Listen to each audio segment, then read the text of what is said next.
नमो गुरवे वासुदेवाय. कारंजाला श्री स्वामी महाराज असताना त्यांचा मुक्काम मारुती मंदिरात होता.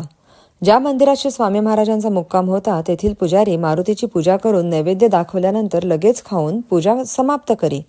श्री स्वामी महाराज मुक्कामी असल्यामुळे पुजाऱ्यास नैवेद्य भक्षण करणे बरे वाटले नाही, त्यामुळे त्या दिवशी त्याने नैवेद्य खाल्ला नाही.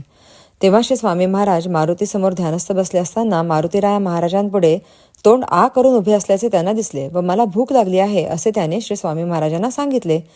ही गोष्ट त्यांनी लगेच तेथील पुजाऱ्यास सांगितली. पुजाऱ्यास आश्चर्य वाटले की आजपर्यंत असे कधीच घडले नाही, कारण पूजा झाल्यावर तो नैवेद्य आपण खात होतो. पुजाऱ्याने श्री स्वामी महाराजांना सगळे सविस्तर सांगितले.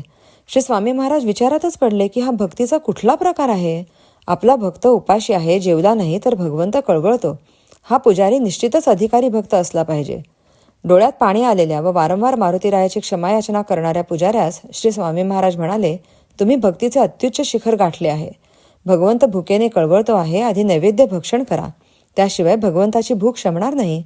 श्री स्वामी महाराज हात जोडून म्हणाले, सद्गुरू राया, आज आपण मला आगळ्या वेगळ्या भक्तीचे दर्शन घडवले आहे, त्यामुळे माझे इथे येणे धन्य झाले. अवधूत चिंतन श्री गुरुदेव दत्त.